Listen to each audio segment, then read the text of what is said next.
bersempena bajet pembentangan bajet 2021 ini dapat menurunkanlah harga keperluan barang-barang pertanian ini seperti baja, racun dan sebagainya lah.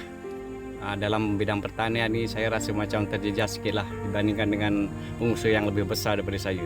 Jika sekiranya pihak kerajaan dapat menurunkan harga barang-barang keperluan pertanian itu, dapatlah saya dapat wang yang lebih untuk menampung, menyara keluarga serta anak saya yang masih bersekolah. Harapan saya adalah supaya lebih penekanan diberikan kepada Kementerian Dalam Negeri bagi membantu penjara-penjara di Malaysia. Hal ini supaya kita dapat membantu para bekas banduan mencari peluang kedua untuk memulakan kehidupan yang baru. Lebih banyak peruntukan diberikan kepada rakyat seperti BPN 3.0 atau selebihnya kerana rakyat memerlukan wang untuk memulakan kehidupan pasca COVID-19. Di samping itu, saya juga berharap peruntukan diberikan kepada petani-petani di luar bandar kerana kejatuhan harga komuniti sekarang ini memberi efek kepada kehidupan petani-petani. Saya mengharapkan agar kerajaan dalam bajet 2021 ini dapat membantu golongan seperti saya yang memerlukan banyak sumber untuk membiayai anak-anak sekolah, dan juga mengharapkan agar kerajaan meneruskan bantuan sara hidup hingga ke hujung tahun 2021 ataupun pertengahan tahun 2021. Tinggi harapan saya agar pihak kerajaan terus memberikan bantuan sara hidup yang sedia ada dan menambahkan bantuan untuk mereka yang memerlukan dengan syarat yang minima. Membolehkan pengeluaran KWSP kepada yang sangat memerlukan. Apa yang penting adalah untuk meneruskan kelangsungan kehidupan sekarang. Memberi lebih penekanan terhadap Kementerian Pembangunan Wanita, Keluarga dan Masyarakat, terutamanya terhadap ibu-ibu tunggal yang memerlukan bantuan untuk memulakan hidup yang baru. Kerana ibu-ibu tunggal inilah yang akan melahirkan generasi muda yang satu hari nanti akan menggantikan generasi yang lama. Bak kata pepatah, tangan yang mahanyumbuayan boleh menggoncang dunia. Harapan dan juga rintihan bagi segelintir individu yang sempat kita kompilasikannya untuk anda dengarkan bagaimana harapan mereka untuk Belanjawan Negara 2021. Assalamualaikum, salam sejahtera.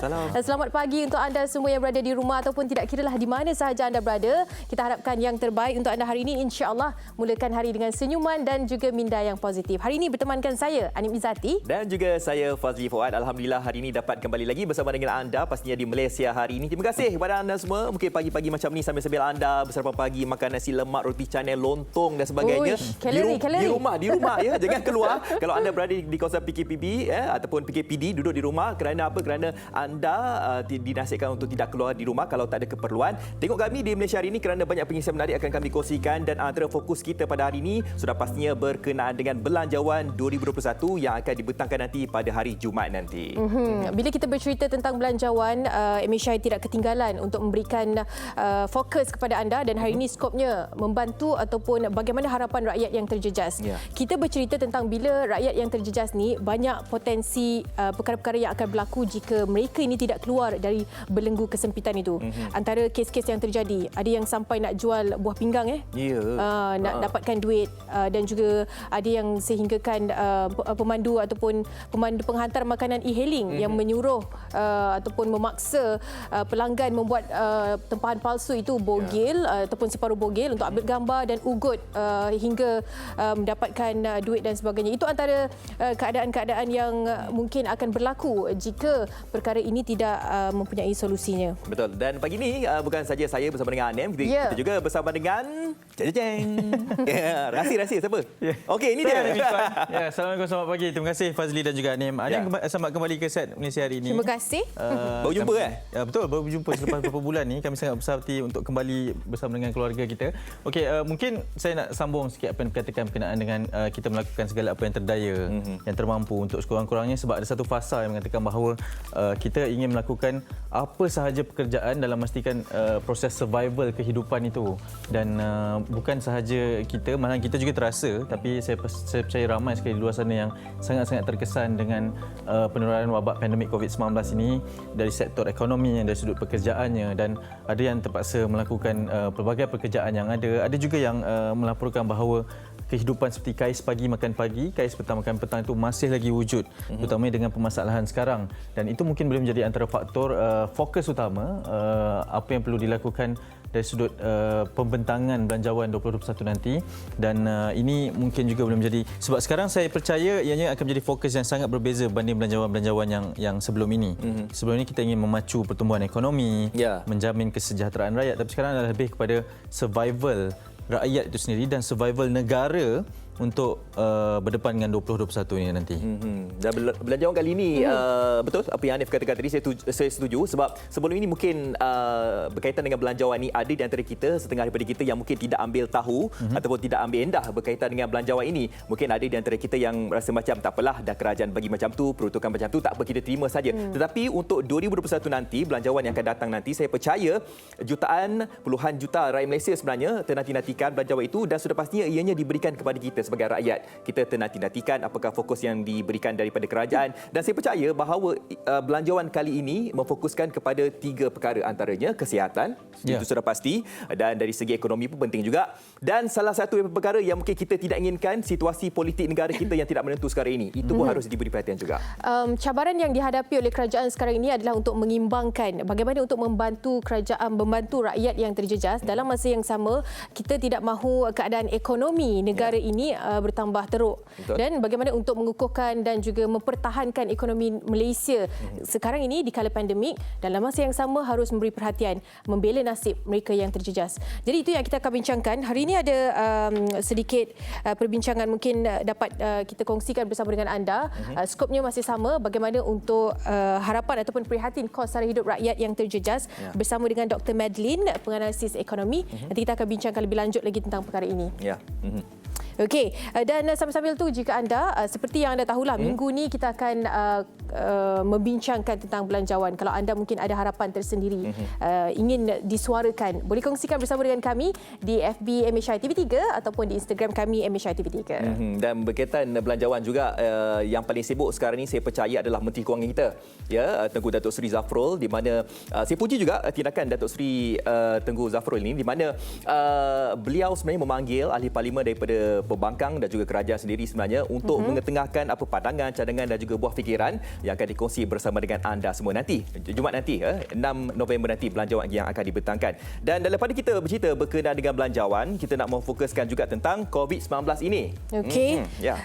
Setakat ini kes yang dilaporkan 1053 ya. Kembali kepada 54 maaf. 1054 kes baharu yang dilaporkan setakat semalam 3 November 2020. Dan ini kembali kepada 4 digit. Apa yang lebih menakutkan adalah kabarnya kes kematian pergi ke 2 angka. Ya, kes kematian mencatatkan 2 angka.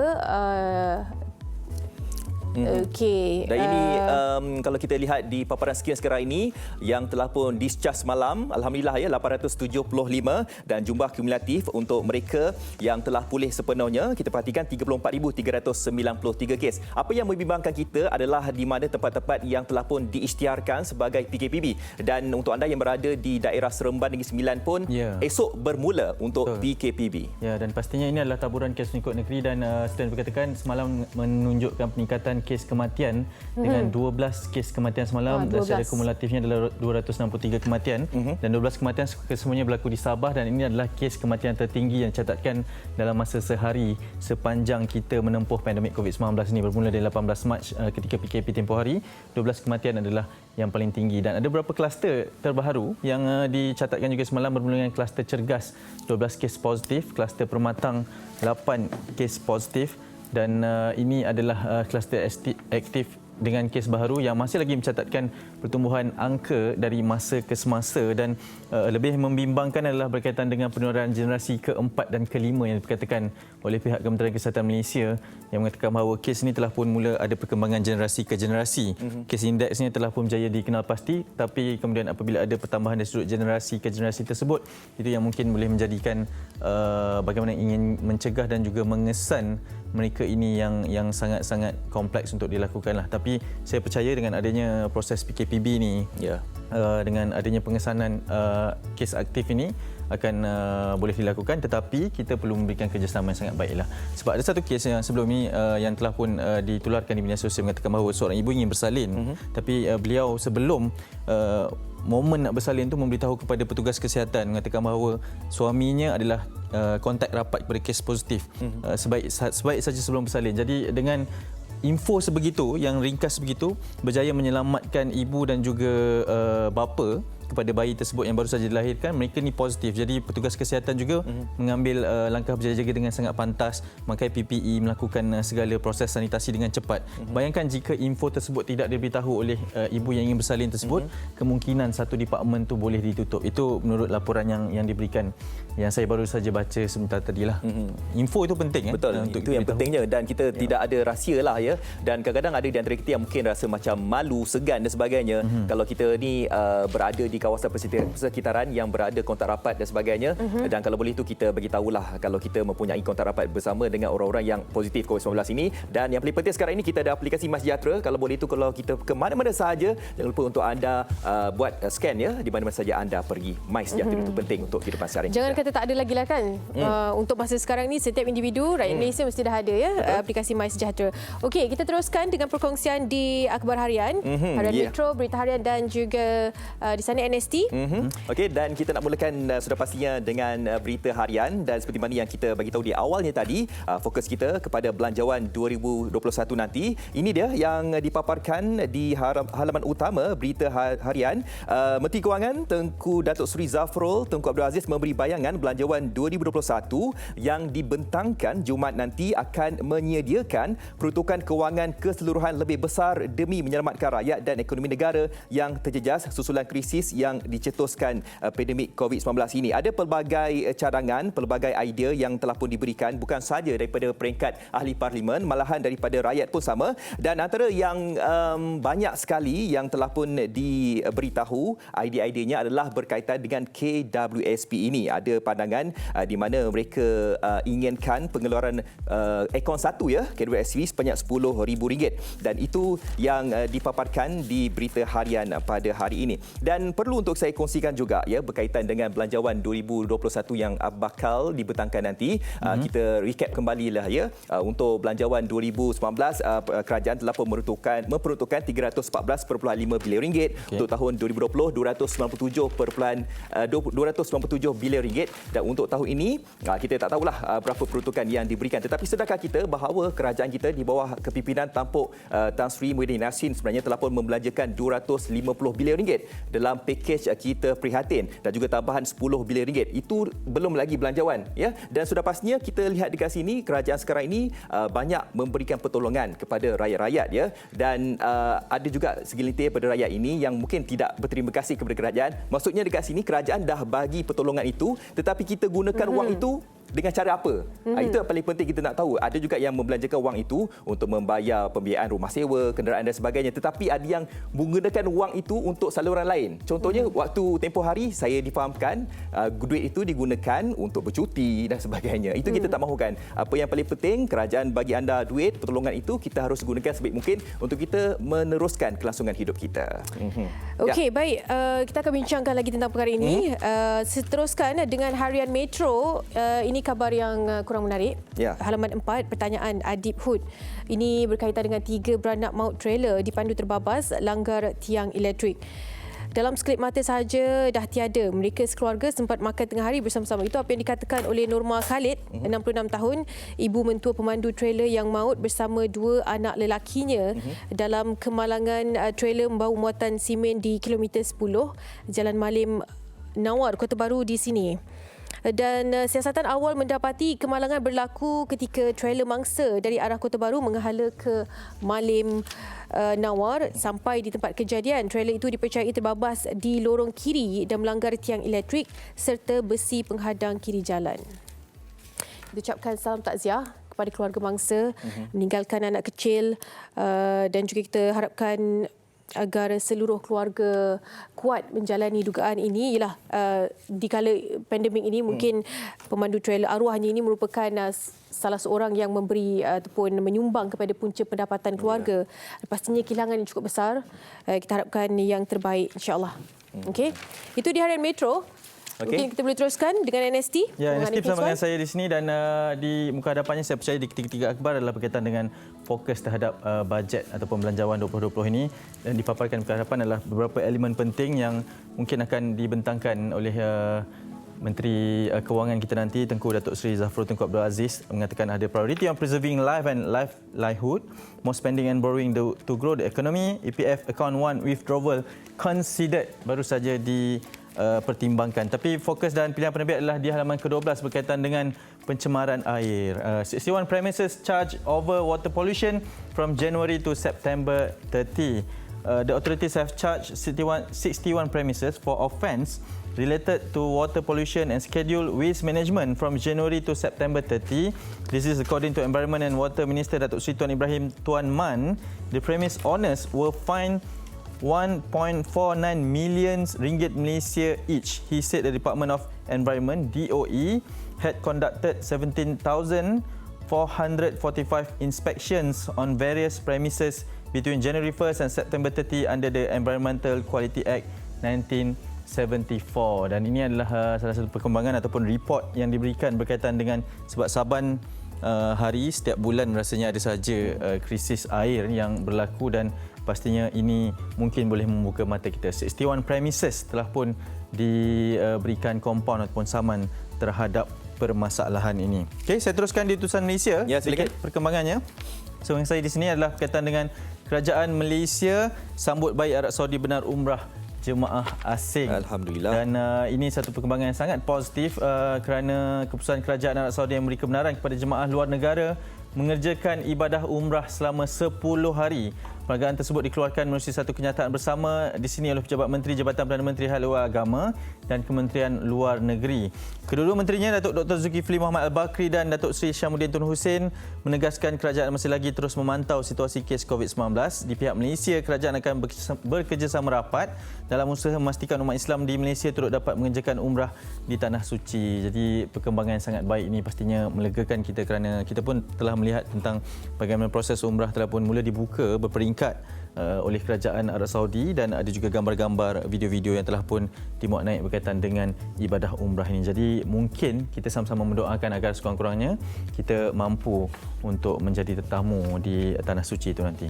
Baik, itu sedikit perkembangan di Berita Harian Harian Metro, NST dan juga utusan Malaysia. Dan pagi ni sebenarnya kita nak kongsikan juga beberapa pantun lah ya. Ada Ini juara pantun tahun 1999. Oh, dah lama dah, tak ingat dah. Sekarang ni nak pantun kena tengok ni teks ni. 99 tu usia berapa? 20. Jangan teka je kan. Okey, ini pantun ataupun sejabat bunga pantun hadiah yang diberikan untuk Ketua Pengarah Kesihatan kita, Tan Sri Dr. Nur Hisham Abdullah, yang telah pun diberikan daripada Perkhidmatan Sekretari dan Kesihatan Mental Kementerian Kesihatan Malaysia. Dan pantunnya berbunyi begini ya. COVID-19 datang menyerang. Tanpa kelibat musuh melanda. Seluruh dunia sedang berperang. Ujian dahsyat umat manusia. Rangkap yang kedua. Berdini hari atas perahu. Ribut melanda bertalu-talu. Rasa di hati Tuhan saja yang tahu. Seluruh negara di atas bahu. Okey, rangkap yang ketiga. Saya beli. Beli, ambil.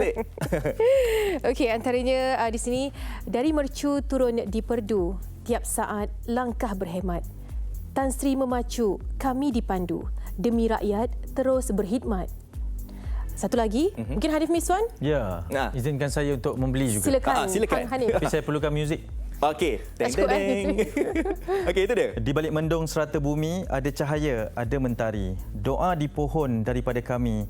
Moga Tan Sri teguh berdiri. Ini adalah nukilan dan juga pantun yang diberikan daripada staf Kementerian Kesihatan Malaysia dari Jabatan Perkhidmatan Psikiatri dan Kesihatan Mental untuk memberikan sekurang-kurangnya semangat kepada Tan Sri Dr. Nur Hisham Abdullah dan juga keseluruhan frontliners kita, barisan hadapan yang saya percaya masih lagi sedang berjuang. Bayangkan kita sekurang-kurangnya ada tempoh rehat ketika PKPP tempoh hari kan. Kita dah rasa macam bebas, kita dah boleh keluar semula, tapi dalam tempoh itu pun mereka ni masih lagi berjuang, berjaga-jaga, dan sekarang kembali kepada PKPP di beberapa kawasan, terutama di zon-zon merah ini di Lembah Kelang, Seremban juga bakal dikenakan PKPP. Mereka masih lagi berjuang. Saya percaya pantun ini mungkin boleh membakar semangat, dan terima kasih Tan Sri kerana berkongsi juga di halaman Facebook rasminya untuk sekurang-kurangnya kita rakyat Malaysia merasakan bahawa perjuangan ini masih lagi belum berakhir.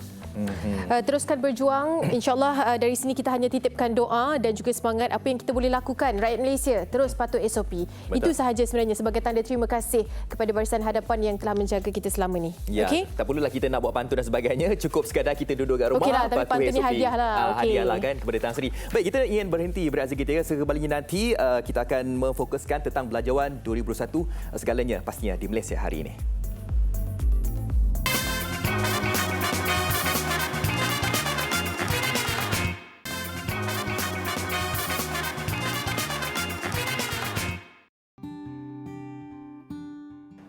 Nak kata susah tak susah, nak kata senang pun tak senang juga. Saya korek apa yang ada lah.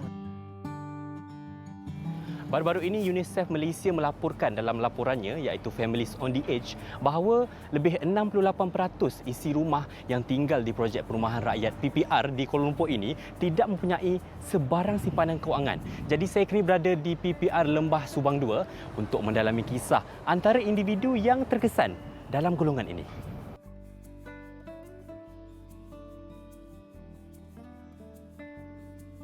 Saya memang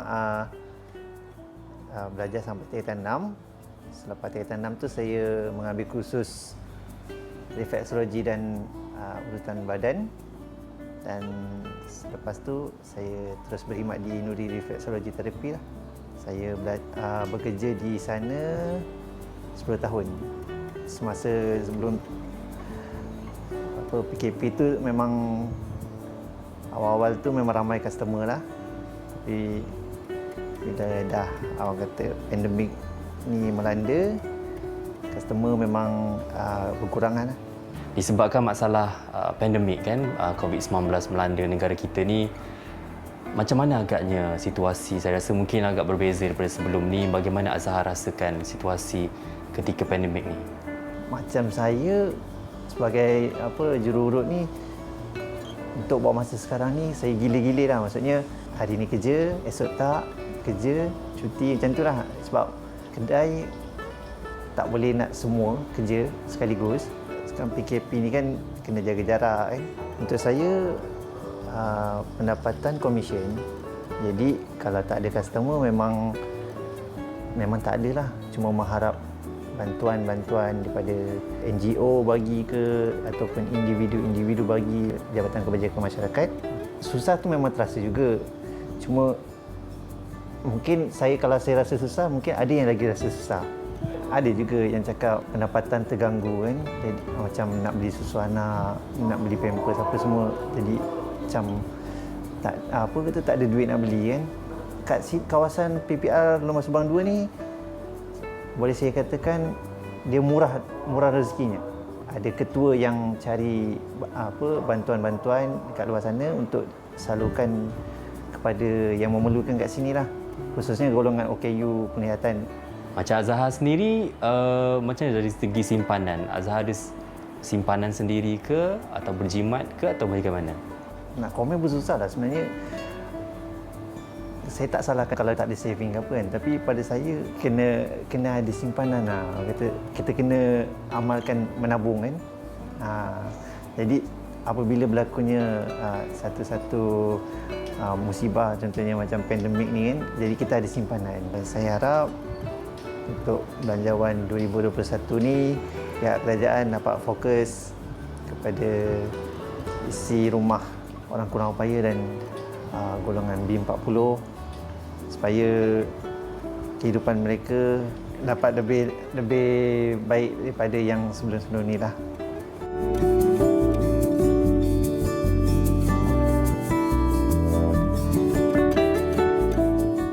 Pengurusan kewangan yang betul atau keadaan ekonomi yang tidak menentu. Kerana mereka ini hanya kais pagi makan pagi, kais petang makan petang. Tapi kita sebagai masyarakat yang bertanggungjawab, kita perlu mengambil perkara ini dengan begitu berat sekali. Kerana sebagai individu yang terkesan ini, kita perlu menyokong mereka dalam meneruskan kelangsungan hidup. Izzuan Zainal untuk Malaysia Hari Ini, TV3.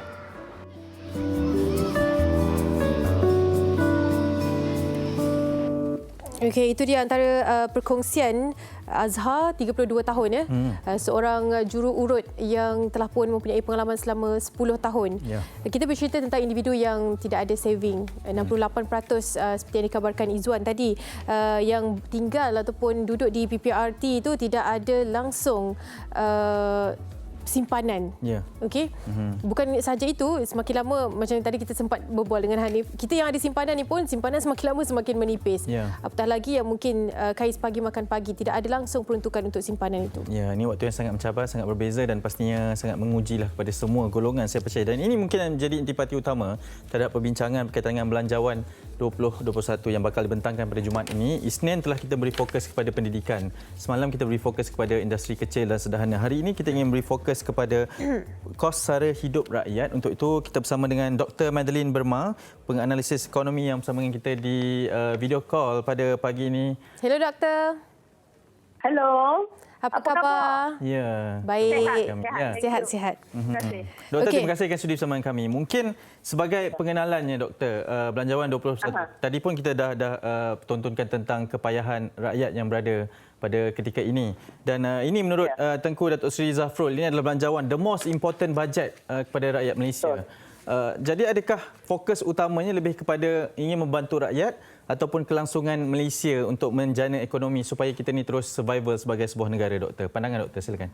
Okey, terima kasih kerana sudi menjemput saya untuk berkongsi pandangan. Kita ni hanya, saya seperti ramai juga rakyat Malaysia, macam nujum Pak Belalang aja mengharapkan cuma membayangkan bajet 2021 sebab ini antara dokumen yang kata orang very tightly kept. So kita tak really, kita ramai daripada kita tak tahu. Cuma mungkin Yang Amat Berhormat Perdana Menteri dan juga Menteri yang tahu. Okay. Bagi saya ada Tengku Zafrul ataupun Yang Berhormat Menteri ada menggambarkan 4 perkara yang akan diberi keutamaan dalam bajet 2021. Nombor 1 memang yang akan diutamakan ialah apa dikatakan kelangsungan hidup ataupun kesejahteraan rakyat. Memang itu prioriti utama dalam bajet 2021. Nombor 2 ialah pemulihan ekonomi. Sebab kita sedia maklum bahawa ini seperti yang disebutkan tadi bahawa bajet 2021 ini satu yang memang luar biasa. Sebab kita tidak pernah mengalami pandemik COVID. Jadi ini satu bajet yang mana kita lihat adanya usaha ke arah memulihkan ekonomi. Nah, itu dua tu bertujuan untuk melandaikan kelok pandemik. Okay, nombor 1. Yang kedua ialah untuk melandaikan kelok kemuncupan ekonomi. So kita ada 2 kelok yang perlu kita landaikan. So maknanya bajet 2021 saya bayangkan ia akan memberi tumpuan pada 2 ini. So 2 lagi yang lain ialah itu, satu lagi ialah nombor 3 itu kelestarian. Kelestarian ekonomi, kelestarian kelangsungan bisnes dan sebagainya. Dan yang keempat yang juga cukup penting iaitu penyampaian sektor awam.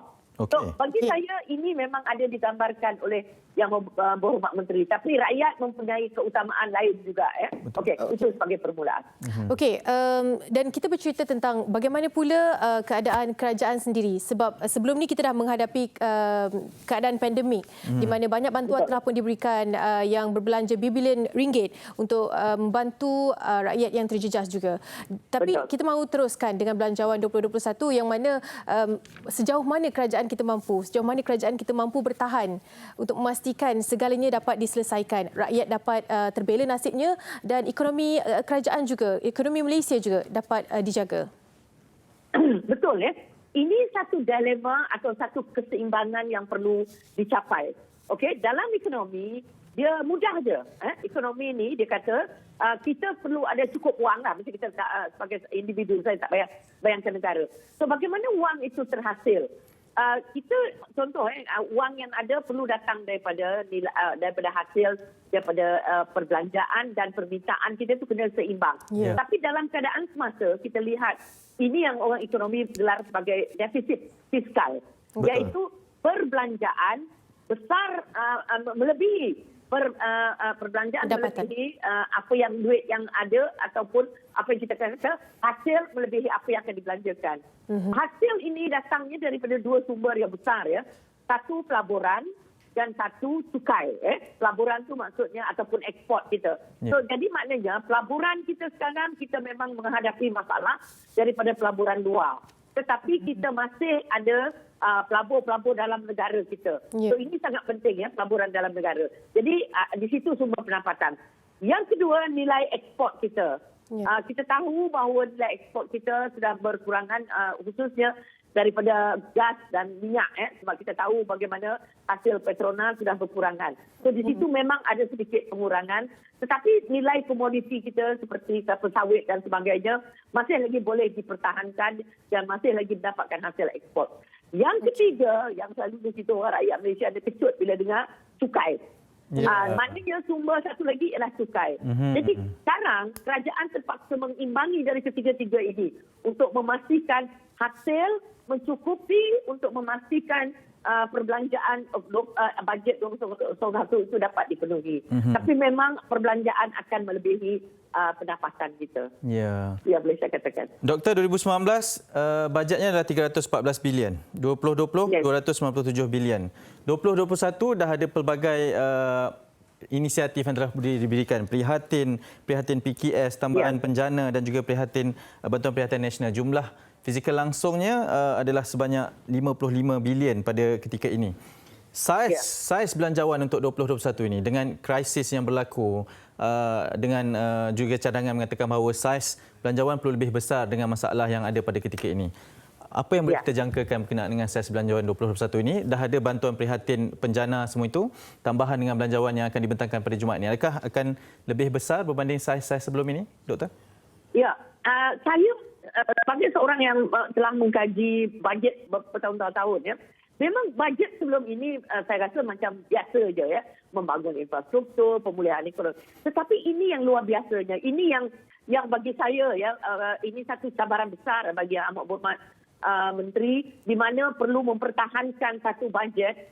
Di satu pihak kita melihat hasil kita dah berkurangan. Di satu pihak tuntutan dan keperluan untuk memastikan kehidupan rakyat ini terjamin, memastikan ekonomi kita pulih semula.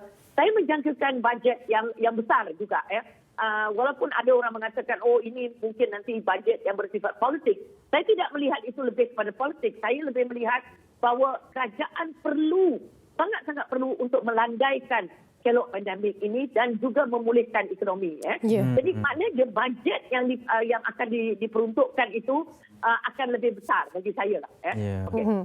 Nilainya saya tak tahu. Okey, ada beberapa pandangan ataupun cadangan yang terbit, maknanya menyambung moratorium, dan ada juga yang meminta untuk membenarkan akaun 1 KWSP dikeluarkan dan juga bantuan bersasar, bantuan bulanan diberikan kepada rakyat yang terjejas. Jadi mungkin pandangan doktor sendiri, ini mungkin soalan kita yang terakhir secara ringkasnya. Mungkin pandangan doktor sendiri, bagaimana melihat kepada perkara ini? Apakah sebenarnya yang rakyat mahukan? Adakah cadangan-cadangan ini antara apa yang rakyat mahukan ataupun bagaimana? Okey, rakyat mahukan kalau boleh moratorium dilanjutkan, bantuan terus diteruskan. Itu permintaan. Tetapi kita juga perlu menerima hakikat bahawa kita dalam keadaan ekonomi semasa ini, sebab kita tidak tahu bila COVID ini akan berakhir. Dan maknanya kerajaan betul-betul nak mengimbangkan. Bagi saya, moratorium dan itu perlu bersifat bukan one off. Maksudnya bukan secara menyeluruh.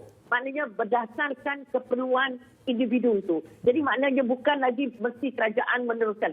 Tetapi bagi KWSP, saya antara individu yang menyokong supaya kerajaan membenarkan pencarum mengeluarkan daripada akaun 1, tetapi dengan syarat. Sama juga bukan 10,000 one off dan bukan untuk bulanan.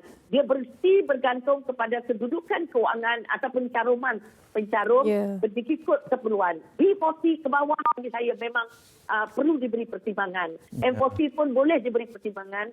Dan T20 ada juga yang dikatakan sudah kehilangan bisnes. So, mereka juga boleh diberi. Jadi maknanya bukan secara keseluruhan tetapi bertasar dan mengikut keperluan. Doktor, mungkin sedikitlah. Kita tahu KDNK 60% kadar hutan telah dinaikkan. Menurut Tengku Datuk Sri Zafrus, setakat ini kita berada di ambang 55%. Kerajaan masih mampu untuk kekal survivalnya di masa hadapan. Kita tahu nak melandaikan lengkuk itu, tapi dalam masa yang sama kerajaan juga perlu kekal untuk survive dalam memastikan rakyat tu terus sejahtera, Doktor? Okey. Di sini pentingnya kita jangan lagi berpolitik. Supaya bajet kita, supaya kita sebagai rakyat dan keseluruhan negara seperti yang dititahkan oleh Yang di-Pertuan Agong, kita bersatu padu, kita memastikan kita bukan saja kerajaan yang dapat melandaikan kelok kedua kelok ini. Yang kelok yang dikatakan kelok pandemik itu rakyat sekarang. Kita adalah frontliner.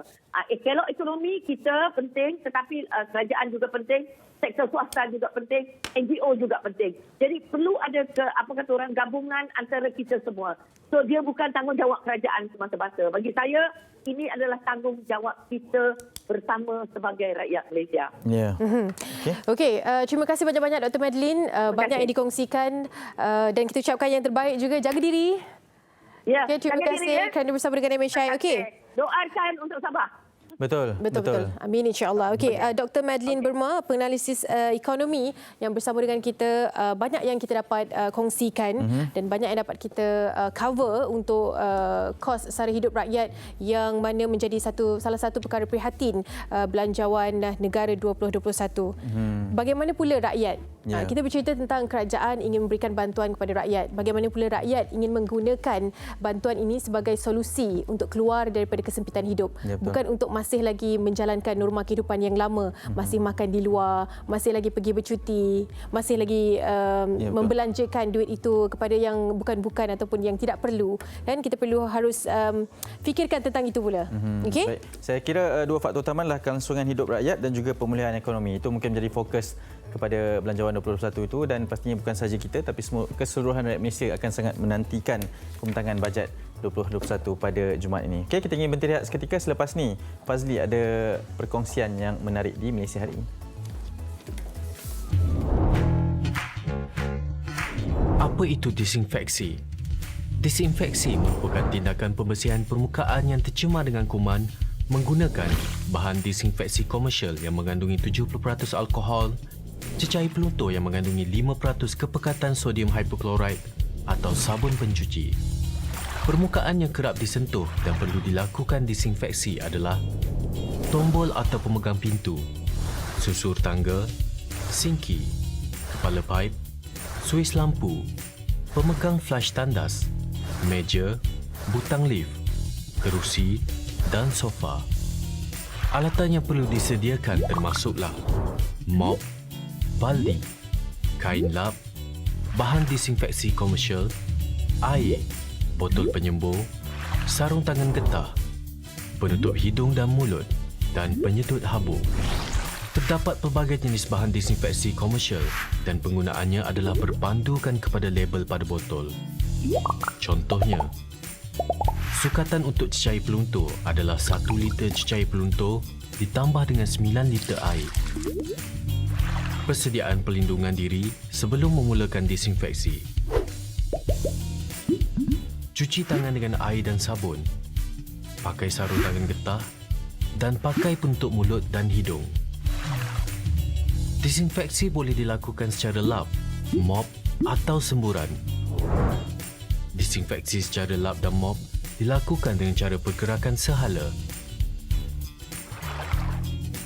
Peringatan: pastikan anda tidak menambah bahan lain ke dalam cecair disinfeksi bagi mengelak tindak balas yang tidak diingini. Setiap bancuan cecair disinfeksi hanya boleh digunakan sekali.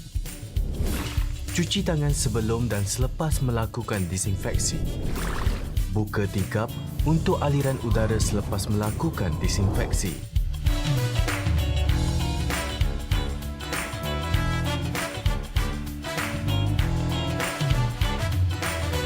Ya, itulah pentingnya kalau anda yang mana balik ke rumah itu untuk anda menjalankan disinfeksi di rumah. Dan yang paling penting, tempat yang paling penting untuk anda disinfeksi itu adalah contohnya di tombol pintu, ya, ataupun di suis lampu, ataupun di tangga rumah dan sebagainya, ya. Dan kalau boleh itu kita jagalah SOP kita, bukan saja dekat luar, malahan di dalam rumah juga. Baik, baru-baru ini saya nak kongsikan, ini berkaitan dengan bunga semun ini, ya.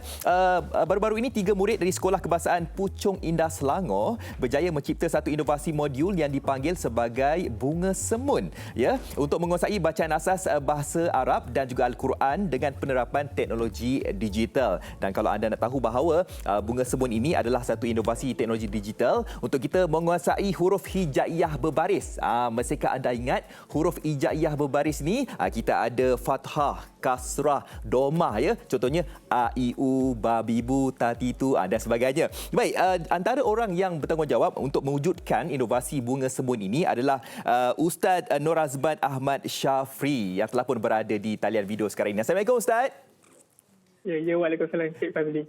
Okey, sebelum itu saya nak ucapkan tahniah lah, ya, sebab berjaya untuk mencipta inovasi ini untuk para pelajar khususnya untuk menguasai bahasa Arab dalam Al-Quran ini. Okey, terima kasih Encik. Ya, Ustaz, sebagai permulaan mungkin boleh kongsikan dari mana agaknya boleh datang nama perkataan Bunga Semun itu sendiri, Ustaz? Ya, Assalamualaikum warahmatullahi wabarakatuh. Kesalam. Datangnya perkataan Bunga Semun tu dia satu ilham yang secara tak langsung, yang mana dia merupakan satu singkatan perkataan daripada buka nganga, senyum dan muncung lah. Jadi bunga dan semun lah. Dia bukan sejenis bunga tetapi dia adalah merupakan satu kaedah yang telah dizahirkan untuk menguasai kemahiran membaca huruf hijaiyah yang berbaris. Sama ada fathah, kasrah ataupun domah. Betul. Jadi bagaimanakah caranya untuk kita menggunakan aplikasi inovasi digital Bunga Semun ini, Ustaz? Kita menggunakan aplikasi digital ni dia banyaklah melalui filter wajah lah di Instagram dan melalui augmented reality, ada gamifikasi ataupun kalender dan juga ada buku lah dan aplikasi Bunga Semun lah yang kita telah hasilkan melalui capaian yang boleh didapati dengan capaian internet ataupun sama ada secara bukan atas talian lah. Dan kita tahu bahawa sekarang ini banyak inovasi-inovasi yang telah pun dibangunkan daripada segi pihak sekolah, pelajar dan sebagainya. Jadi mungkin boleh kongsikan Ustaz keistimewaan Bunga Semun ini berbanding dengan inovasi-inovasi sedia ada sekarang ini. Keistimewaan Bunga Semun ni dia memperkenalkan satu kaedah yang membantu murid-murid yang kurang menguasai membaca bahasa Arab tu utamanya, dan ia berbentuk interaktif dan juga sangat menepatilah pendidikan abad ke-21 yang mana berpusatkan murid. Maksudnya di sini dengan murid sahaja tanpa guru itu sepenuhnya murid boleh belajarlah dengan sendirinya melalui bantuan Bunga Semun yang boleh membantu murid itu untuk belajar secara sendiri. Jadi selepas ini senanglah, ya, para pelajar itu ingin menguasai bacaan dalam Al-Quran itu sendiri. Dan sudah pastinya kalau setiap inovasi ini yang telah pun dibangunkan, saya pasti ianya memerlukan masa yang agak lama juga, kan? Jadi untuk projek Bunga Semun ini bagi Ustaz sendiri, berapa lamakah tempoh yang diperlukan untuk mewujudkan inovasi Bunga Semun ini, Ustaz? Untuk masuk pertandingan inovasi baru-baru ni memang daripada saya siapkan segala dokumentasi dan untuk bahan-bahan untuk masuk pertandingan daripada bulan Mac 2020 lah semenjak PKP. Tetapi kajian dan hasil pemerhatiannya makan bertahun jugalah untuk kita hasilkan kajian ini, dan saya sentiasa tambah baik demi hari demi hari lah untuk sentiasa menambah baik dan meningkatkan kualiti bahan yang kami cipta. Ya, dan ciptaan ini tadi Ustaz ada kongsikan untuk memantapkan bacaan bagi pelajar untuk menguasai baris, ya, huruf hijaiyah berbaris ini. Tetapi mungkin boleh kita simpulkan dekat sini bagaimanakah boleh tercetus ideanya dan juga apakah mungkin pengharapan untuk inovasi Bunga Semun ini, Ustaz? Saya punya macam mana boleh tercetusnya apabila kita sebagai guru lah, saya sebagai guru bahasa Arab, apabila kita masuk kelas kita akan buat pemerhatian dan kita akan mengenal pastilah masalah yang dihadapi oleh murid-murid kita, dan apakah mekanisme yang patut untuk kita hasilkan berbanding dengan mekanisme yang sedia ada, dan kita kena cari satu solusi lah yang akan memudahkan menarik minat murid untuk cinta kepada bahasa Arab ini. Harapan saya sebagai seorang guru bahasa Arab lah, yang mana guru bahasa Arab ni kalau bagi pendapat saya paling dominannya dia perlu perlu juga tertarik kepada bacaan Al-Quran pada khususnya. Jadi sebab itu pada asas membaca huruf hijaiyah yang berbaris ini sangat pentinglah dan perlu untuk kita teliti dengan baik dan perlu untuk kita pastikan murid itu boleh menguasai, kerana jika proses asas ini tidak berjaya, maka untuk dia membaca Al-Quran itu dia menjadi satu agak susahlah untuk seseorang murid itu dapat menguasai bacaan sesebuah ayat Al-Quran itu atau bahasa Arab. Ya, betul. Dan sekarang ini saya percaya antara kekangan yang boleh kita simpulkan di sini adalah kekangan dari segi untuk kita nak mengaplikasikan inovasi ini secara berhadapan dengan pelajar itu sendiri. Kekangan sekarang ini pelajar tidak dibenarkan untuk berada di sekolah dan sudah pastinya untuk aplikasi inovasi bunga semun ini diajar sejarah aplikasi dalam talian. Mungkin itu antara cabaran yang dihadapi oleh Ustaz untuk membangunkan inovasi ini? Okey, betul. Dalam tempoh PKP ni sebenarnya inovasi yang saya hasilkan ini dia sangat membantulah pada situasi semasa. Sebabnya sebenarnya ianya ada online dan juga secara offline lah. Maksudnya sekarang jika kita tidak boleh untuk menjalankan kelas secara fizikal, maksudnya bahan ini telah membantu kepada murid untuk belajar di rumah lah. Dan inovasi ini juga boleh membantulah murid-murid kita untuk sentiasa belajar walaupun dalam keadaan sekarang. Dan di kesempatan ini mungkin Ustaz ingin memberikan sedikit penghargaan kepada mereka yang bersama-sama membangunkan aplikasi Bunga Semun ini. Terima kasih.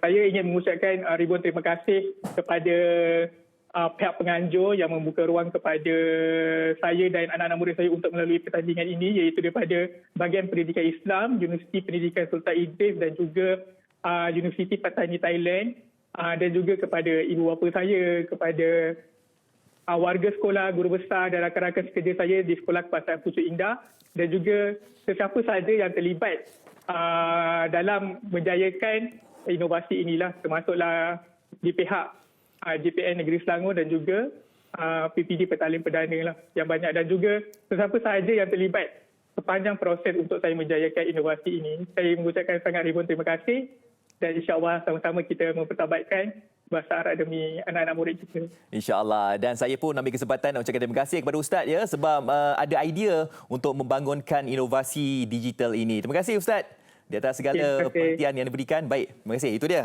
Ustaz Nur Azman Ahmad Syafri, guru pembimbing bagi bersama-sama kita untuk menguasai bacaan asas bahasa Arab dalam Al-Quran dan juga untuk penerapan teknologi digital. Terima kasih kepada Ustaz. Baik, kita ingin berehat seketika. Sekembali nanti Anem akan bersama dengan tetamu undangan bagi tajuk mematabatkan industri ukiran kayu negara di pesada dunia. Tapi untuk waktu ini saya nak ingatkan anda, kita lihat ini satu video untuk anda berkaitan dengan penjarakan fizikal. Kita saksikan.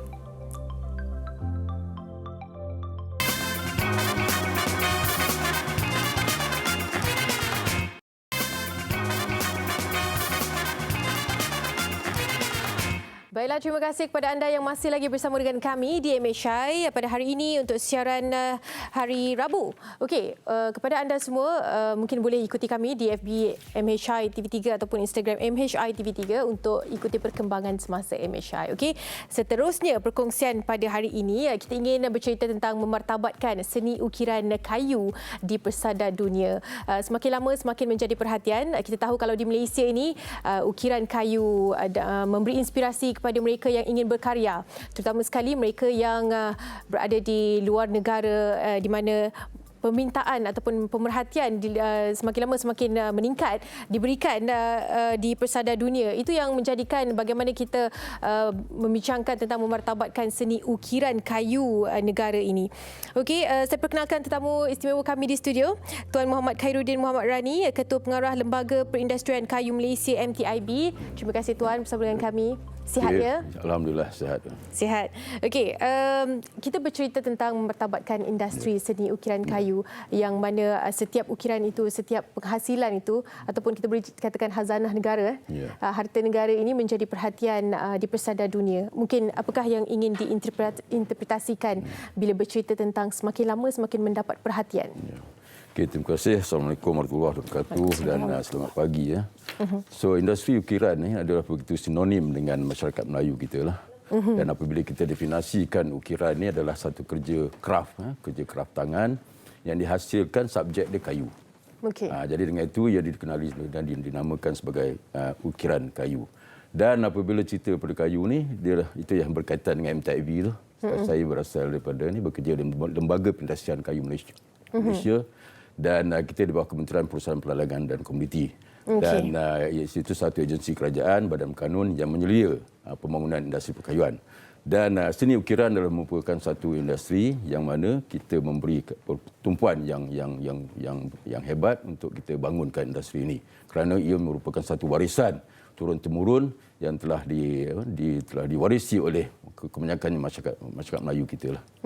Selalunya kita selalu tengok ianya sudah terhasil. Maknanya tahu-tahu dah siap je. Kita tidak tahu siapakah di sebalik pengukirnya, tokoh pengukir kayunya. Kan mungkin tidak dicerita, tidak menjadi bualan.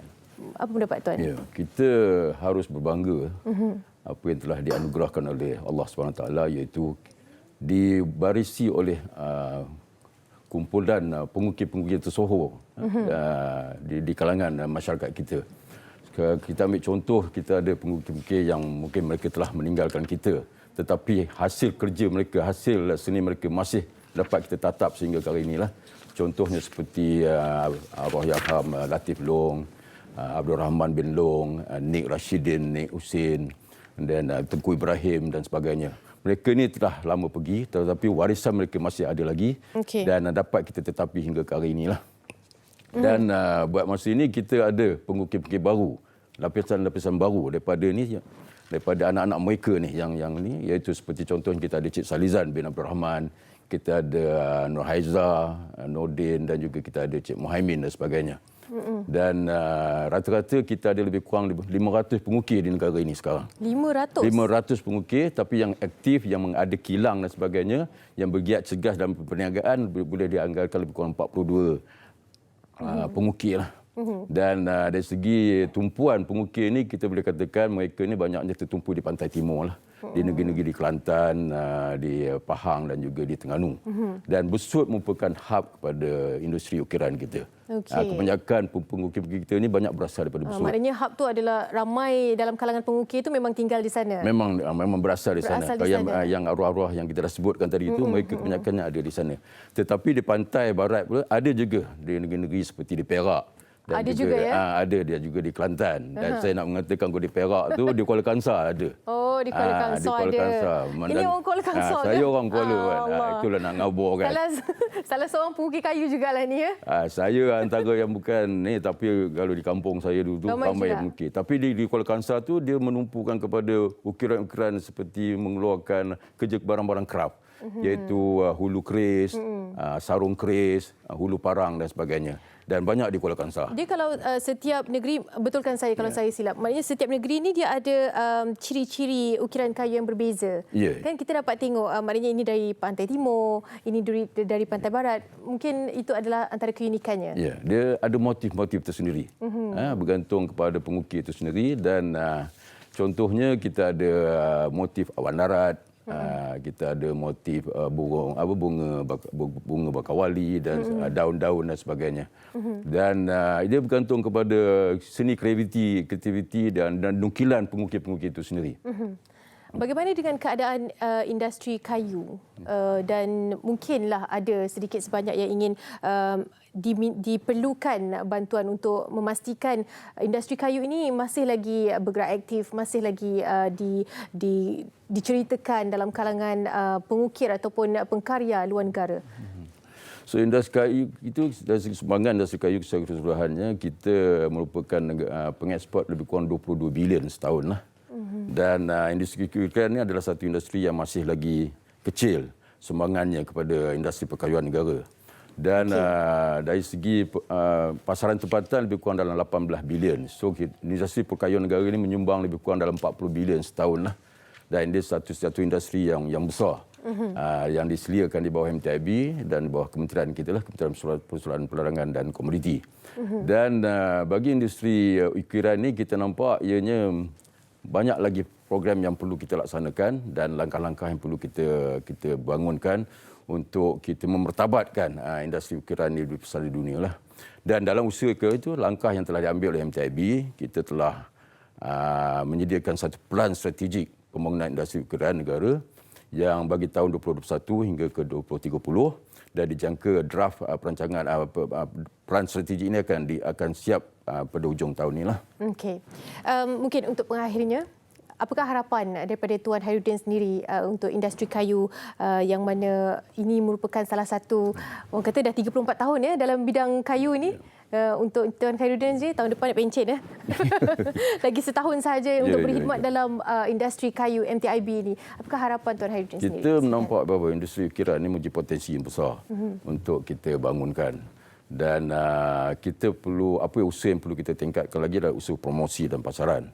Dan kita merasakan kita tidak jauh beza dengan negara-negara jiran kita dari segi hasil ukiran kita sendiri. Okay. Contohnya di Indonesia kita ada Japara, di Thailand ada di Chiang Mai pusat ukiran dan sebagainya.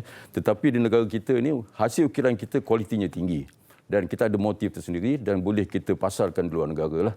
Dan MTIB kita akan mengusahakan galakkan pasaran, membawa pengukir-pengukir ni, produk-produk ukiran ni ke luar negara. Dan sebagai contohnya, produk kita dah diterima. Even contohnya di Oxford University. Ada pintu masuk di Islamic Center di Oxford University itu adalah ukiran daripada orang kita, iaitu Cik Nur Haiza kita sendiri. Dan ada ukiran kita di di Dubai dan sebagainya dan di Jepun. Dan penerimaan itu dah ada. Apa yang perlu kita tingkatkan adalah kita usahakan lagi dan kita tingkatkan usaha promosi dan pasaran supaya industri ukiran ini boleh dimertabatkan dan boleh dikembangkan seterusnya. Ini harapan saya dah. Dan mungkin saya ingin menyebut sikit iaitu pada sedikit iklan lah, iaitu pada 9 hari bulan di Majalah 3 ada satu program yang itu berkaitan dengan ukiran, iaitu yang akan menerusi program Majalah 3 lah. Jangan lepaskan peluang tu. Okey, terima kasih banyak-banyak Tuan Muhammad Khairuddin Muhammad Rani, Ketua Pengarah Lembaga Perindustrian Kayu Malaysia MTIB. Okey, ini kita bercerita tentang memartabatkan industri ukiran kayu negara di persada dunia. Kita harapkan yang terbaik, teruskan beri sokongan anda, peminat-peminat ataupun pelapis-pelapis pengukir kayu terus menghasilkan karya bagi mendapat perhatian dunia. Okey, kita ingin berehat seketika. Kembali selepas ini, antara topik yang menarik adalah Dekad Bahasa Kebangsaan, bahasa Melayu kita. Kepentingan jarak sosial dalam pencegahan COVID-19. Jarak sosial merupakan satu cara yang berkesan untuk memutuskan rantaian penyebaran COVID-19. Bagaimana anda boleh melakukannya? Membuat pembelian atas talian seperti barang keperluan, makanan dan membuat pembayaran atas talian seperti bil, utility dan pinjaman bank. Jika terpaksa berurusan di luar, pastikan anda mengamalkan jarak sekurang-kurangnya 1 meter daripada individu lain seperti membeli makanan di restoran, mengisi minyak di stesen minyak, membuat urusan di ATM atau bank, membeli barang keperluan di pasar raya, menggunakan kemudahan pengangkutan awam, membeli ubat di farmasi. Jika membuat pembayaran di kaunter, guna pembayaran elektronik secara PayWave seperti kad kredit, kad debit dan e-wallet. Anda bosan? Lakukan aktiviti fizikal di rumah seperti melakukan regangan, berjalan sekitar rumah, berlari setempat, naik dan turun tangga, lompat tali dan berkebun. Jangan anjur atau hadir majlis sosial atau keagamaan seperti majlis hari jadi, majlis perkahwinan dan ceramah agama. Anda juga boleh berinteraksi dengan orang luar melalui aplikasi atas talian seperti Skype, WhatsApp, video call dan FaceTime. Letakkan tangan di dada sebagai tanda hormat dengan ucapan salam bagi menggantikan bersalaman dan bersentuhan. Jauh semeter namun kekalkan interaksi. Bersama-sama putuskan rantaian COVID-19.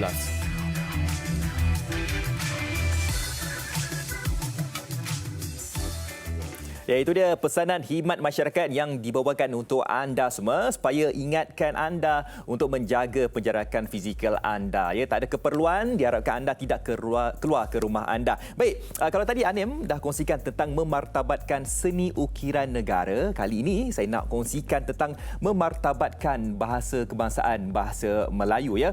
Dan kita tahu bahawa bahasa kebangsaan ini, bahasa Melayu ini diangkat sebagai bahasa kebangsaan seperti yang termaktub di dalam perkara 152 5-1 Perlembagaan Persekutuan. Tetapi sedihnya ada segelintir daripada pihak-pihak yang tidak bertanggungjawab, mereka ini tidak mendaulatkan bahasa Melayu kita. Tetapi tahniah diucapkan kepada DBP yang seringkali mengadakan program untuk mengangkat bahasa Melayu, contohnya seperti Dekad Bulan Kebahasaan atau Dekad Bahasa Kebahasaan ini. Baik, untuk itu saya nak bersama dengan Dr. Hazami Jahari, Pengarah Jabatan Pengembangan Bahasa dan Sastra Dewan Bahasa dan juga Pustaka, membincangkan tentang Dekad Bahasa Kebahasaan Bahasa Melayu. Assalamualaikum, Doktor.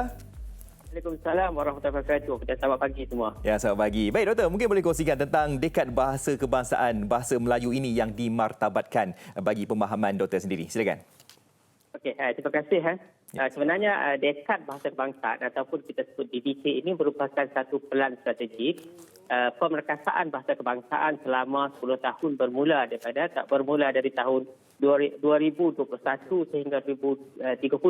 Jadi dalam dekad ini sebenarnya kita nak tumpukan kepada, pertamanya kita nak memperkasakan bahasa kebangsaan di sektor pendidikan.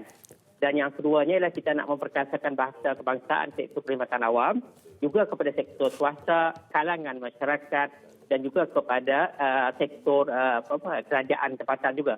Dan kita, salah satu matlamat besar kita juga dari bawah dekad ini ialah kita nak menjadikan bahasa kebangsaan, bahasa Melayu kita sebagai bahasa ilmu, bahasa perpaduan yang telah pun kita laksanakan, tapi kita nak perkasakan pula.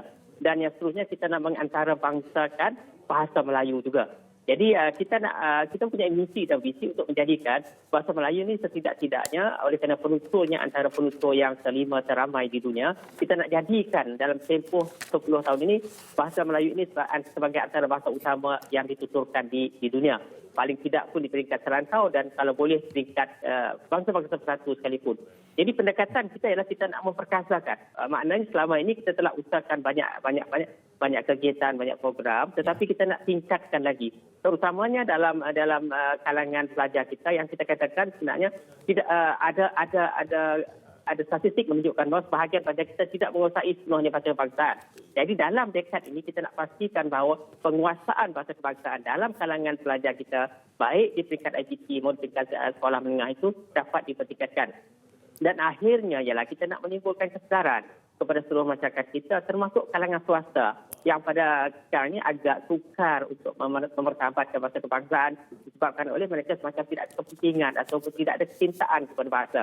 Padahal di negara-negara lain kita lihat bahawa semua pihak bergabung tenaga untuk memperkasakan bahasa kebangsaan. Jadi dalam melaksanakan dekad bahasa kebangsaan selama 10 tahun ini, kita mengharapkan kerjasama dari pelbagai pihak. Misalnya daripada jabatan-jabatan kerajaan, agensi kerajaan, juga pada kalangan pihak swasta, kalangan korporat, juga kepada pihak-pihak yang saya rasa orang yang mengaku dirinya rakyat Malaysia seharusnya mempunyai rasa tanggungjawab untuk mendaulatkan bahasa kebangsaan. Dan selama ini pun kita nak mengucapkan banyak penghargaan dan terima kasih kepada kalangan pihak-pihak tertentu yang memang telah membantu kita mendaulatkan bahasa kebangsaan. Dan dalam usaha kita nak menjayakan kita kata dekad bahasa kebangsaan ini, ada banyak strategi yang telah kita rancang dan akan kita laksanakan. Yang pertamanya kita akan menubuhkan satu jabatan kuasa hidup peringkat persekutuan, peringkat negeri dan juga peringkat kementerian-kementerian. Ini penting kerana apabila kita nak melaksanakan sesuatu agenda besar negara, penyelesaian keseluruhan pihak ini itu seluruh masyarakat ini amat diperlukan. Dan yang kedua, kita nak memastikan juga kaedah pengajaran, pembelajaran di IPC dan juga di sekolah itu dapat dipertingkatkan untuk menarik minat pelajar kita mencintai dan menguasai bahasa kebangsaan yang baik. Dan strategi yang ketiga ialah kita nak memastikan juga kalangan penjawat awam kita juga menguasai dengan baik bahasa kebangsaan. Jadi maknanya dalam situasi rasmi itu mereka boleh menggunakan bahasa kebangsaan dengan baik dan dengan bahasa kebangsaan yang betul. Dan penting juga pada kita ialah kita nak memastikan penggunaan bahasa kebangsaan di tempat awam ini. Contohnya iklan-iklan, papan tanda itu diberikan keutamaan penggunaannya kepada bahasa kebangsaan. Juga kepada penamaan keremis, perniagaan, penamaan jalan, penamaan taman perumahan yang mencerminkan keindahan dan keistimewaan bahasa kita sendiri. Kalau kita lihat sekarang ini banyak, ada beberapa tempat tu masih lagi kita kata tidak mengutamakan penggunaan bahasa kebangsaan kita yang indah dan yang menarik itu. Dan juga dalam dekad bahasa kebangsaan ini juga sebenarnya kita juga nak menumpukan perhatian kita kepada penguasaan ataupun pemertabatan Jawi, tulisan Jawi. tulisan Jawi ini merupakan asas kepada perkembangan bahasa Melayu kita dan juga merupakan asas kepada perkembangan ilmu bagi tamadun Melayu. Kalau kita lihat zaman lampau bahawa kitab-kitab manuskrip itu ditulis dalam Jawi. Kenapa sekarang tulisan Jawi itu seolah-olah tidak diutamakan? Jadi dalam dekad bahasa kebangsaan inilah kita juga akan memberi fokus yang khusus kepada pemerkasaan, kecintaan kepada tulisan Jawi. Kita nak pastikan juga bahawa pemaparan Ikran, pemaparan Tada juga di setengah tempat ada dipaparkan penggunaan tulisan Jawi ini. Ini antara strategi yang kita cuba laksanakan dengan mengambil kira juga yang penting ialah soal penyertaan kalangan pelbagai syarikat, pihak swasta, pihak kerajaan dan juga pihak masyarakat awam. Jadi ini merupakan pendekatan kita dalam dekad membaca bahasa kebangsaan. Dan yang terakhir juga strategi kita ialah kita nak mengukuhkan juga ialah dekad membaca kebangsaan kita. Yang telah kita lancarkan pada awal tahun ini. Karena bahasa tidak akan berkembang kalau tidak ada pembacanya. Begitu saya fikir. Ya, betul. Saya rasa banyak strategi yang telah pun dijalankan daripada pihak DBP dan walaupun negara kita dilanda pandemik COVID-19 tetapi ianya tidak menghalang banyak usul-usul yang telah pun dibuat daripada pihak DBP untuk kita mengangkat memartabatkan bahasa Melayu ini sebagai bahasa kebangsaan. Dan bukan sahaja setengah pihak daripada pihak DBP sendiri, malahan semua pihak, semua sektor harus memegang peranan untuk kita memartabatkan bahasa Melayu sebagai bahasa kebangsaan. Baik, terima kasih diucapkan kepada Dr. Hazami Jahari di atas masa yang diberikan kepada kami. Terima kasih. Sama-sama. Assalamualaikum warahmatullahi wabarakatuh. Waalaikumsalam warahmatullahi wabarakatuh. Dr. Hazami Jahari, Pengarah Jabatan Pengembangan Bahasa dan Sastra Dewan Bahasa dan juga Pustaka. Baik, kita akan berhenti berehat seketika. Segera lagi nanti kita nak bersama dengan seorang artis ini yang dahulunya masa kecil bermain ukulele. Sekarang ni tak tahu main apa pula kan. Jom, sebentar lagi kita bersama dengan artis kita. Kita berhenti berehat seketika.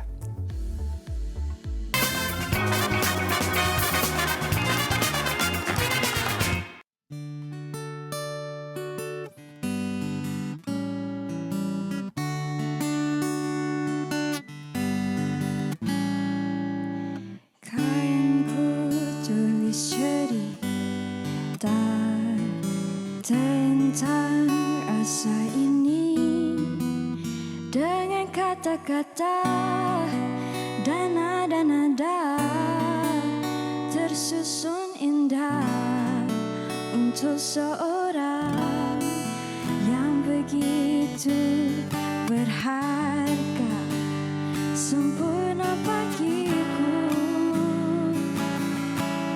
Siapa lagi selain kamu mengerti aku, memahami perasaanku, kan ku jaga selalu hatimu. Bila mendung menebar gelap dunia ini tiada terasa, hanya bahagia yang tercipta menghapuskan kesedihan yang ada, juga air mata. Siapa lagi selain kamu mengerti aku, memahami perasaanku, ingin ku bersama kamu selalu. Siapa lagi selain kamu mengerti aku, memahami perasaanku, kan ku jaga selalu hatimu. Ingkai laguku di dalam hatimu sampai ke hujung masa dan di ujung dunia.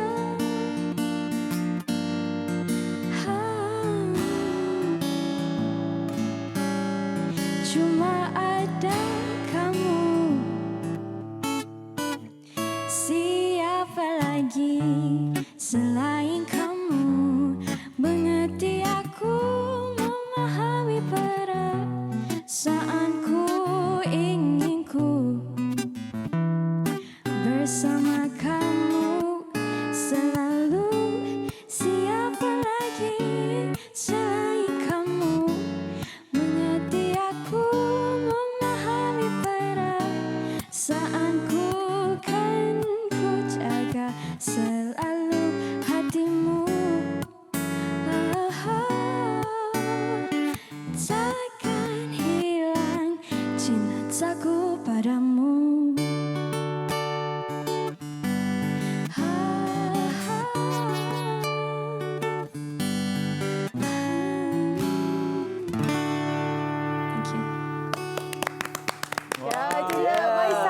Maisara. Ya Allah, hai. Siapa lagi? Maisara ada Hafiz Sueb. Bukan. Saya juga. Awas ya. Tak, sejak bila main gitar? Hafiz. Dah tukar ke? Mungkin boleh kenalkan terlebih dahulu. Ni gitaris saya juga kawan, Dio Karmawan. Okey. Dia backup saya dari saya 15 tahun lagi. Betul. Dah lama bersama kan? Oh, tapi memang janji sama-sama potong rambut. Kan dulu kan dia rambut panjang. Ini pun rambut lain. Imej baru 2020. Image baru. Tempoh hari 15 tahun. Jadi sekarang ni dah berapa tahun dah? 19. Belum 20. Tapi masih kecil lagi ya. Masih kecil lagi lah. Tapi dia dah habis title budak sekolah lah. Yalah, kan. Mai, sebab kita kenali, sebab Mai dah beberapa kali juga datang sama kami di sini. Kalau datang biasa dengan ukulele-nya kan. Ya. Sekarang adakah ini direction terbaru Mai atau bagaimana? Ya, saya ada direction baru. Nanti saya akan buat lagu di Indonesia. Sepatutnya saya buat April lepas, tapi sebabkan COVID-19 saya kena postpone. So saya ada buat collaboration dengan Presiden Base Family Indonesia, Harry Toledo. So, saya akan buat 3 lagu dengan dia, tapi genre lain, bukan pop. Sebab saya selalu buat pop, tapi sekarang saya akan buat genre lain. Mungkin R&B. Bukan. Tak. R&B dan juga jazz in that era lah. Wow. Oh, jadi bagaimana sekarang? Melebarkan sayap masih terus akan diteruskan kolaborasi akan diteruskan insya-Allah. Kalau we just kena tunggu COVID-19 dia slow down sikit. InsyaAllah mungkin tahun depan atau maybe end of this year. Wow. Okey, untuk lagu ini, lagu Siapa Lagi ni adalah lagu terbaru. Lagu ni sebenarnya dah lama juga, sejak saya 15 tahun lagi. 4 tahun Maknanya penghasilan tu lagu dah lama. Dah rilis dah sebelum ni. Dah rilis bila saya 15 tahun. Tapi sekarang dia baru nak up lah. So saya nyanyikan balik. Kenapa macam lama sangat? Saya tak sure sangat. Mungkin sebab saya masuk SPM, saya tak aktif sangat. So saya slow down. Kan? Promosi untuk lagu tu terbatas lah kan. Sekolah lagi. Arrangement muzik daripada awal yang sama, tetap sama, tak ada ubah. Tak sama lah, tapi kita buat acoustic version. Saya lagi suka James version dari the original.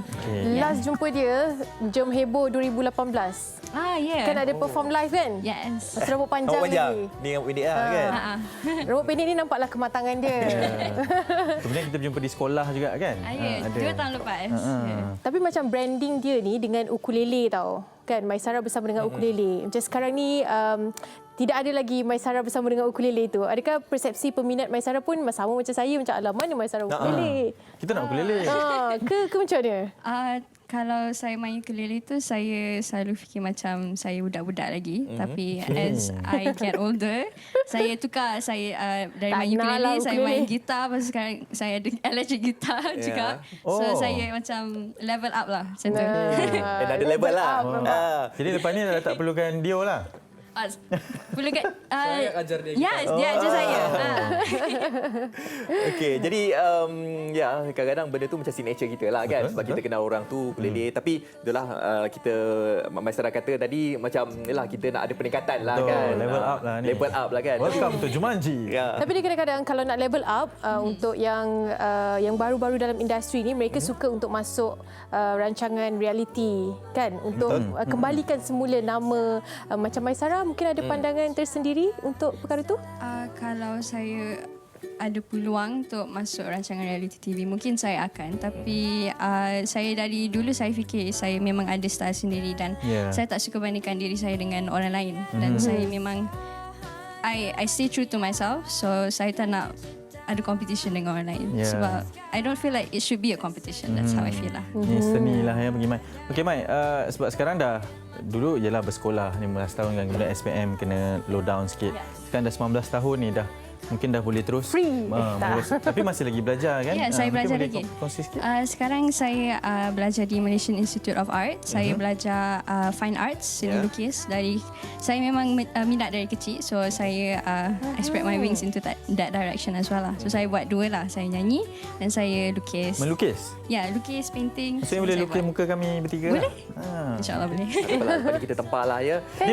Bila dia cakap yang saya minat dari kecil, saya tak boleh lah sebab saya masih bayangkan yang dia dari kecil. Ya, itulah dia. Tapi dia masih kecil lagi sekarang ni. Nampaklah kan. Macam mana awak Maisara melihat perkembangan industri muzik sekarang ini daripada tempoh awak daripada 15 tahun sampai sekarang 19 tahun ni, bagaimana awak yang melihatnya? Samanya Dio je lah. Yang lain perkembangan macam mana?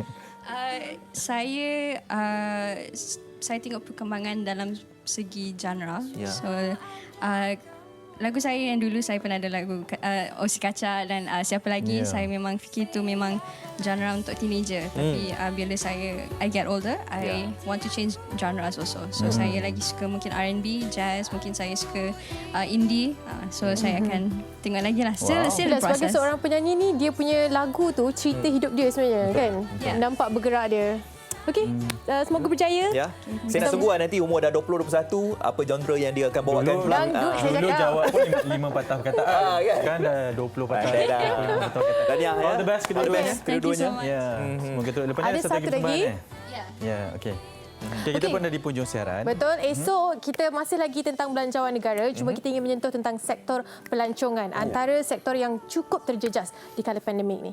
Betul. Jadi kita sampai sini saja. Jadi kalau anda tak ada keperluan, jangan keluar rumah. Betul. Ya, kalau boleh itu kita patuhi SOP kita. Balik rumah tu basuh tangan, tukar baju, mandi dan sebagainya. Disinfeksi itu harus dilakukan di rumah sekurang-kurangnya 1 ke 2 kali sehari. Terima kasih kerana menonton Malaysia hari ini. Silakan. Assalamualaikum. Maisara dan Dio. Silakan Maisara.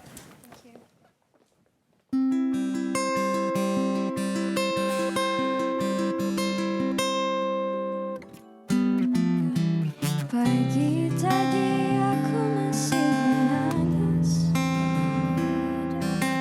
Ada rasa yang tak kunjung mati. Ada seseorang di atasku, menahan semua rasa. Sumpah ku berfikir masih bermimpi. 247 tanpa henti. Matahari dan bulan saksinya. Ada rasa yang tak mau hilang. Aku takut sepi, tapi yang lain tak berhenti.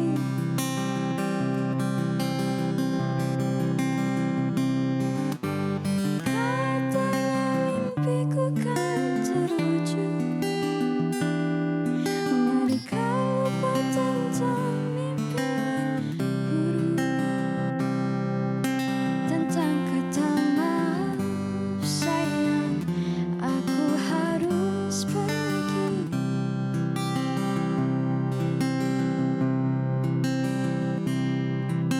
Sudah ku ucap semua bintang sebelum ku memejamkan mata. Tapi selalu saja kamu tetap